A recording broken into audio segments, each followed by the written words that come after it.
Okay, so this is the first in a series of videos where I'm going to be going over how to get or how to unlock the four hidden jobs and kind of how to fight the bosses that are protecting those hidden jobs. So this first one is going to be for the Archmagus. The Archmagus? Whatever. Either one. And after you beat the Archmagus, you'll be unlocking the Sorcerer hidden job. Now, I'm not saying my way is the best way to do it or anything like that. There's a multitude of strategies you can use to beat him. There's a really cheesy way to do it that I'll talk about later. But I'd say my way works pretty well. First of all, to find the shrine, you'll be leaving Dusk Barrow from the east. You'll be staying on the uppermost path until you find a path leading upward towards some ruins. Then you'll head west until you see the entrance. So what I did was I made sure to have a cleric and a scholar. Right off the bat, you want to make sure that you break the boss's shield on your first turn. Otherwise, he'll cast a spell on your team that disables any buffs. This shouldn't be too hard. He's only got 4 shield from the start.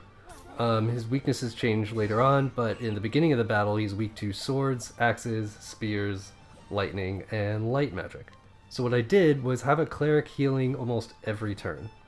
At the same time, I got everyone else focusing on either damage or boosting other team members' BP. Once there was enough BP to spare, I'd have the cleric cast her divine ability on Cyrus so that his spells cast twice.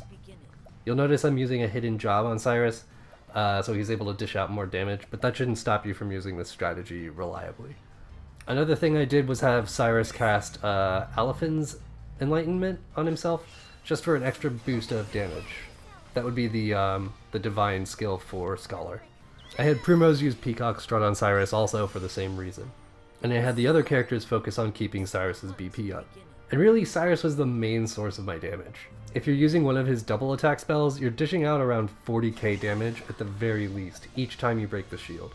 So the cheesier way to do it requires a cleric and a dancer. You want to break the shield right away, but you're going to have the other 2 characters focus on maintaining the team's BP and healing. At the same time, you'll cast the cleric's and the dancer's divine skills on the cleric. You'd then use that cleric to cast Reflective Veil on the entire team, and with the buffs, that should make it around 6 turns. Since the boss only attacks with spells, every attack directed at you is damage the boss is dealing to himself. Just keep maintaining the Reflective Veil stats. But yeah, either of these strategies work really well. Next week I'll make one for the Rune Lord, so stay tuned for that, and I hope this video helped. Go ahead and like and subscribe if it did. If it didn't, well, you know, and I don't know what to tell you.